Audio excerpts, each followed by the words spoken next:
Hi again, everybody. My name is Greg Anderson, and this is the Good Timekeeping Show with Greg Anderson. All right, well, guess what? I bought another Ceptor watch.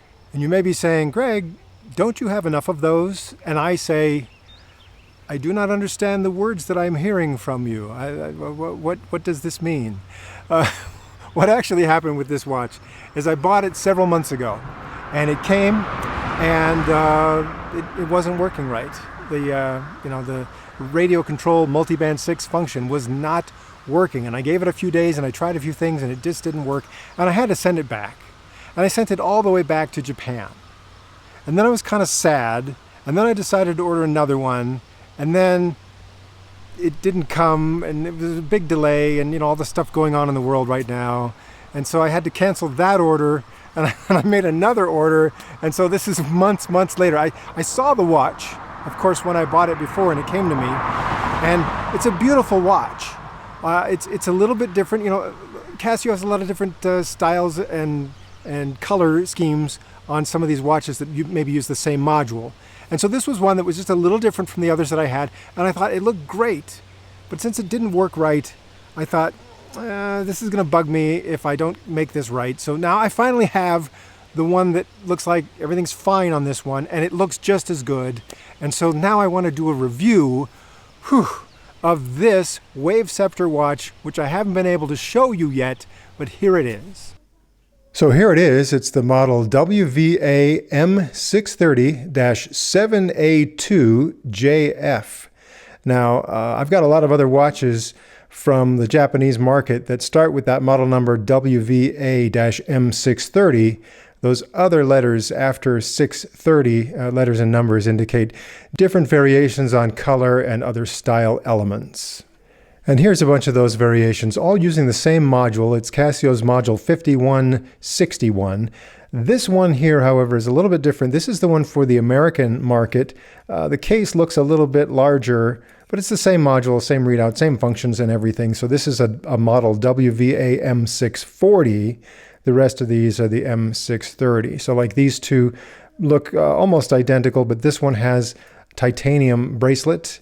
This one here, let's see, this one is also a titanium bracelet. It's kind of the, the dark face version of that same thing there. This is an unusual color. These two have kind of, the canvas watch band, and that's just a nice, plain face. And this one has some Roman numerals, as does the new one. I saw this one a long time ago, finally decided to buy it, and there was a little bit of trouble. I had to send one back, and this is finally the replacement.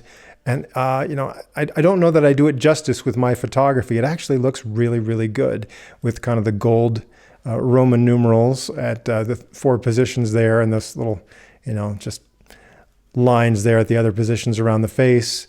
Also, it has small digits there for 5, 10, 15, 20, those markers there.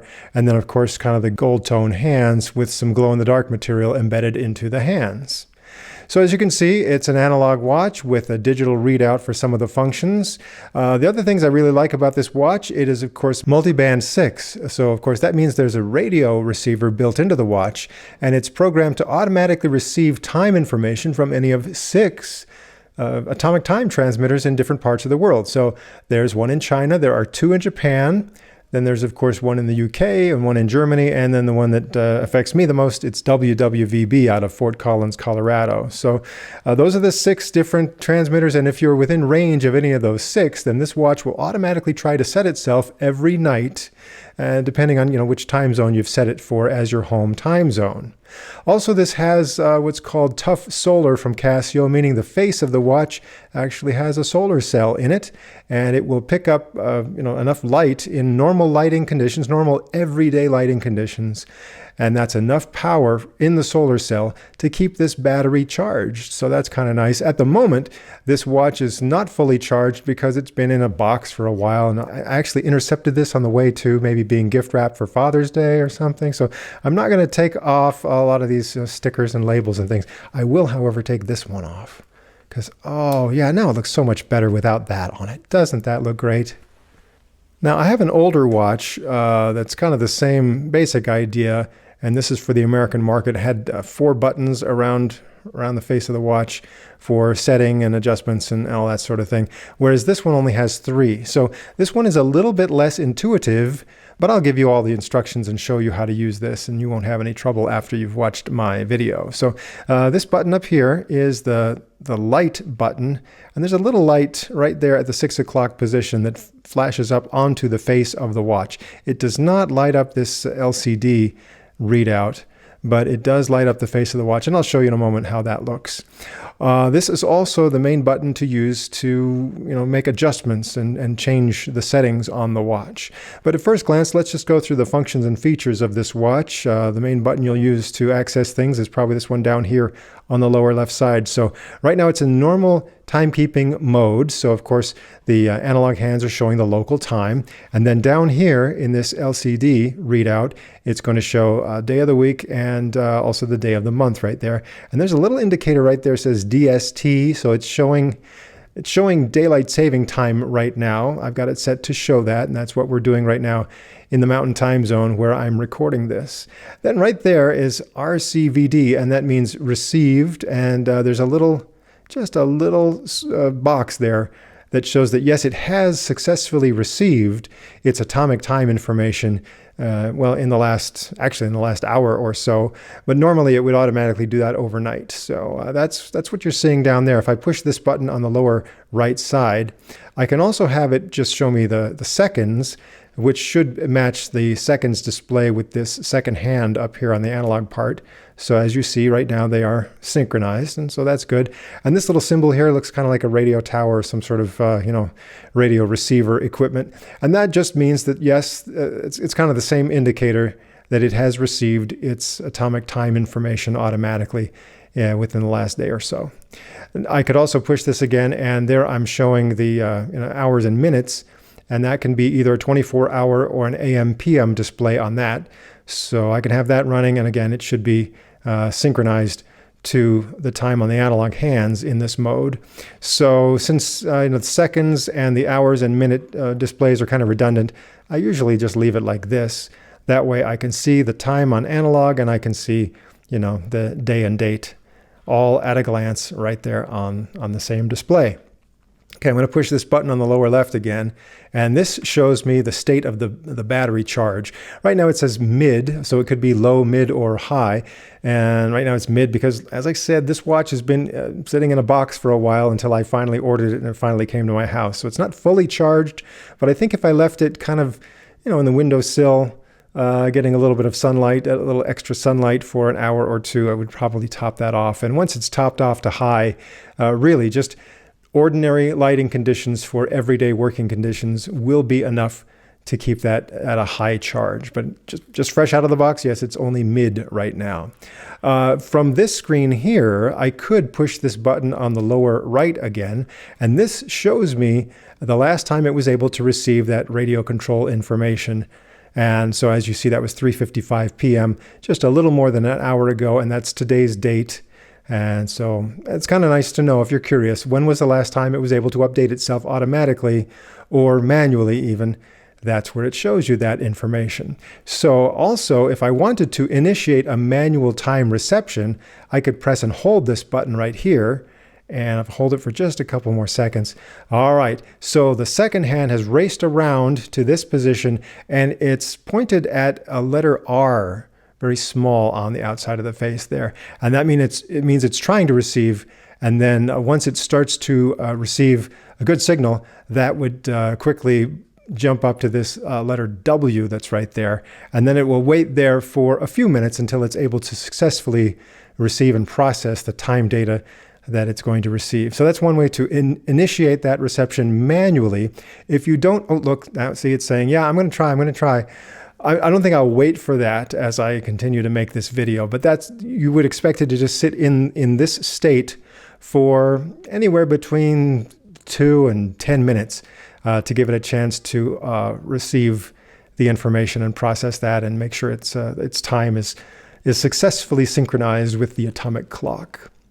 Otherwise, if you don't do that manually, it's going to automatically try to receive starting at midnight every night, because reception is better overnight on these atomic time signals. If it's not successful at midnight, it'll try again at 1 a.m., 2 a.m., 3 a.m. It'll go up to 6 times. But the first time it is successful, then it won't try again until midnight the next night. So that's kind of a nice way that it will automatically try to set itself. So I'm going to get out of this real quick, and we'll just go back to, again, normal timekeeping mode. So, okay, I'm going to go past this battery state indicator and go to here, the world time mode. Right now it's set for UTC. So after a couple seconds, it's going to show you UTC. If I want to select a different time zone, all I need to do is press this button down here on the lower right side, and it will scroll as though I'm going eastward on the map. So I press that a couple times there. Now London, and it'll show me the time in London. This I could tell it I'd rather have that in daylight saving time or not. And then, of course, I can go ahead to Paris, Athens. You know, these time zones, the abbreviations are named after, you know, a major city within that time zone. There's Tokyo, and so that would be the local time in Tokyo right now. And I can just scroll ahead and to show whatever alternate time zone I want. It's always going to show the local time zone here in the analog display.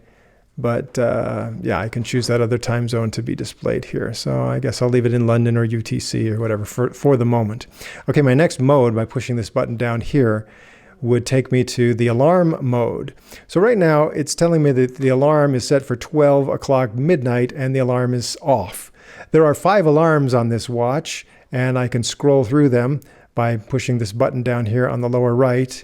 Right now, by default, they're all set to midnight and they're all set to off. But if I wanted to change this one, let's just say we'll switch this to 6 a.m. So I hold the adjust button here, and all of a sudden the 12 starts blinking. So I'll use this to scroll ahead to, say, 6 o'clock. And then if I push this, oh, I did it wrong. Hang on. Try that again.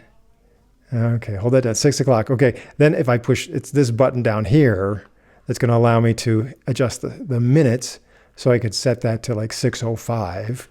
Now, okay, this is where I could say, well, it's set to 6:05, but I really want it to be off. So I'm going to push this button down here to make it off or on.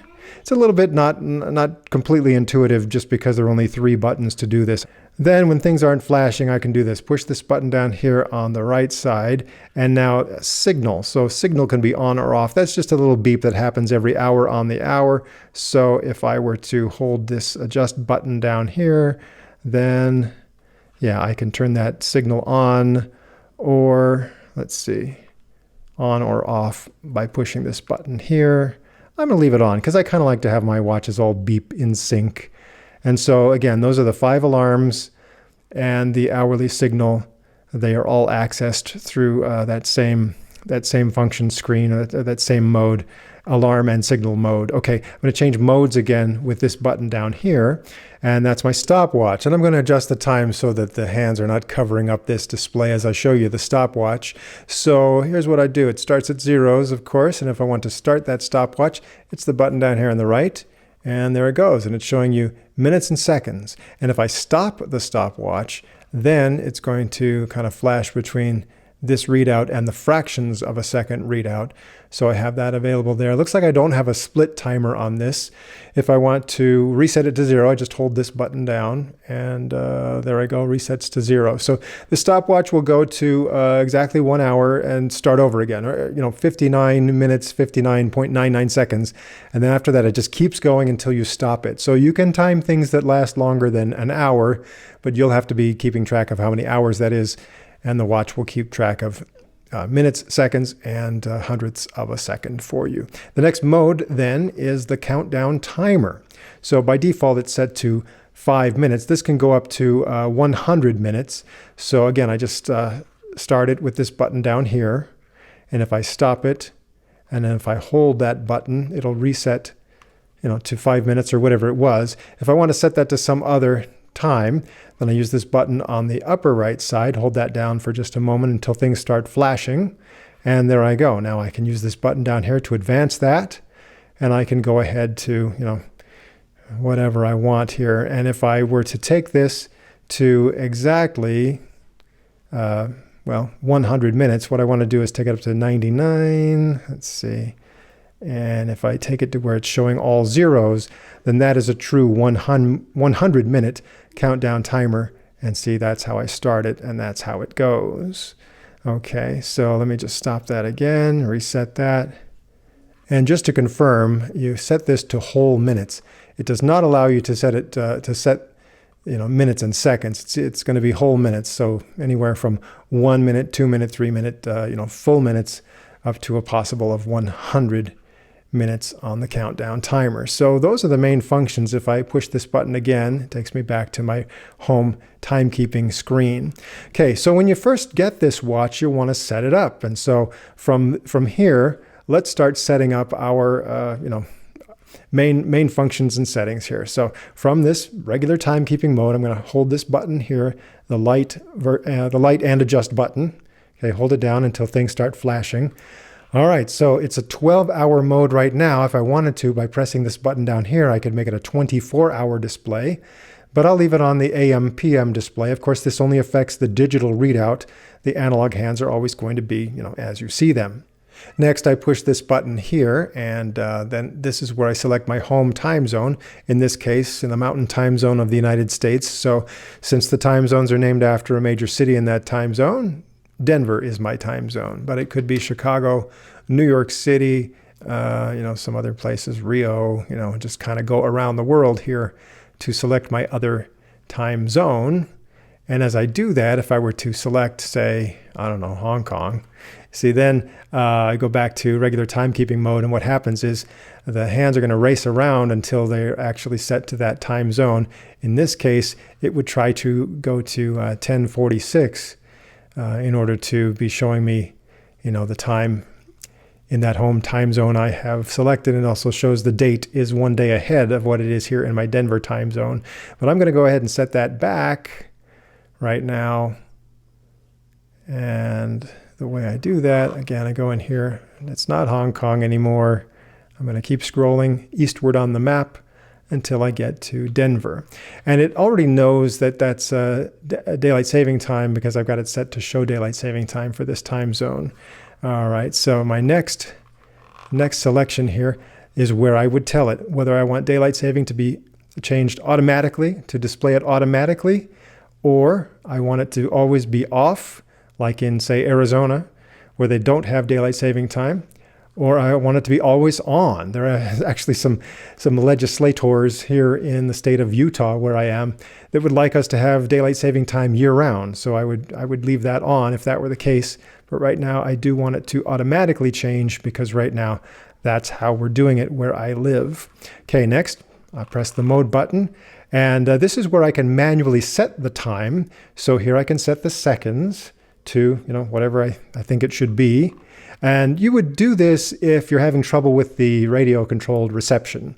When you manually set the time, normally then it's going to override your setting as soon as it gets to receive the atomic time from its sources and set itself that way. But again, if you have any trouble receiving, then you can manually set the time. Or if you live in a place where that automatic reception is simply not available, you can manually set the time. So there's seconds. Here I can set hours and minutes. And actually, I've been fiddling with this, but I'm going to leave it that way just for now and let it set itself later to what's actually correct. Hours, minutes, and here you can set the date. So the year, the month, and the day of the month. Just scroll through those. Pretty straightforward. Now, this is a nice feature I like, mute. So right now, the way it's set is when I'm pressing all these buttons to access different modes and start and stop the stopwatch, things like that, it's not making any special sounds for that. It's still going to make sounds for the alarm or when the countdown timer ends, but it's not going to make a beep every time I press a button to change modes or things like that. But if I wanted it to make all of those sounds, then this is where I select key, and that looks like a little musical note there. And so now, just to give you an idea, if I were to press these buttons, it's kind of, I'm going to hold that up to the microphone. So it's going to make that little beep every time I press a button because I've told it that I want it to beep there. But again, I have the option of muting that. So I'm going to go in there, and I usually do leave that on mute because it lets you be a little bit more discreet if you're sitting in a meeting and you want to start playing with your watch and you don't want it to beep a lot if you're trying to time something or whatever. All right, so then the next thing here, you can choose the language for the watch, and all this does is it affects the abbreviation of the day of the week. So in this case, it's English, so FR for Friday, but I could change it to German, I could change it to Spanish, I could change it to Chinese, Japanese, and so again, the day of the week would be abbreviated that way in Japanese. But I'll leave it on English for now, and then we're back to the 24 versus 12-hour setting. So those are all the setups that you can do with it, and that's basically it. There's your watch. Now, since this one still has some plastic wrap and stuff on it to protect the watch band, I'm going to show you a little something on this watch that's basically the same thing with a little bit different color. But what you get here is the watch band itself. When you want to adjust this to the size of your wrist, you don't need any special tools. Here's what you do. To release the watch band, you push these tabs on either side of it, and then that releases this up, and it just comes open, just like, a lot of watches with a clasp are very similar to that. But this is where you can adjust the size for your wrist. What you do is you take this right here, and you rotate this up, and then that makes this part right here freely move back and forth within this part of the watch band. So I can pull that closer down here to tighten the watch band, or I can pull it this way to loosen the watch band. And when I get it to where I want it, I just put that there, and that locks it back into place. And then, it just clasps normally. So, it may take a couple minutes to try different things and make sure it fits on your wrist the way you want it to. But as I said, no special tools needed in order to get it to the size that you want. But here's what I'll do. Okay, pull that up, push that in a little bit there, and there. Now it's a little too tight. When you saw how easy it was, how quickly you could adjust that. Finally, let me turn off all the lights. It's still not super dark in this room, but you get a little bit of an idea of how this watch would look in the dark. I've got a little light here to charge up the glow-in-the-dark material. And you can see that's a pretty good-looking watch when the glow-in-the-dark material comes on. Now, if you don't have that glow-in-the-dark material going, you can also, of course, use the light button there. So that's not too bad. It just comes on for a moment, and it's just a light that comes up here from the 6 o'clock position and shines across the face. It doesn't do much to light up the little LCD stuff there on that display, but it does light up the rest of it pretty well. Now that works pretty well because the face of the watch is white, but you can see how the same thing works on this watch here with the dark face. Not very effective on that backlight there, or front light maybe is what it is. So actually, the white face works pretty well for that kind of a night light. Other than that, pretty straightforward. It's water resistant to 5 bars or 50 meters, so not super water resistant, but certainly, you can wear it in everyday use, get a little bit wet, and you won't have to worry about ruining the watch with just a little bit of water. Stainless steel on this here, and it's got some plastic parts here on the case itself. Doesn't cost that much. I think I really like the option of being able to go to the Japanese market and get a few of these watches in styles and colors that are not available readily in the American market. So you can find these sometimes through Amazon, or I found eBay is pretty good. There are a lot of, you can watch the eBay ratings on the sellers and see who seems to be reliable and trustworthy. And I've had some pretty good experiences buying from the Japanese market. And again, just because I like the wide variety that's available there. And you can see that I have many, many watches that use the same module and are effectively the same watch. So I don't know how much more I could endorse it when you see how many that I've bought after buying, just 1 or 2, how many more I wanted and how much I really like this watch and its variations. And of course, I just think this one, again, I think photographically it doesn't look quite as good as it does to the eye. It actually looks really good in person. That combination of, the silver tone, gold tone, and the white, it's a really pretty watch, and I'm going to very much enjoy having it. So there you go. As I've said, I've already reviewed watches with this same module, but I thought just in case you haven't seen those videos, I would do an in-depth review with all the details, and that's what you've just watched. So, you know, I'll have more watches, I'm sure, one of these days, and more reviews to do, and other videos about timekeeping. So I hope you will stay tuned for more episodes of The Good Timekeeping Show.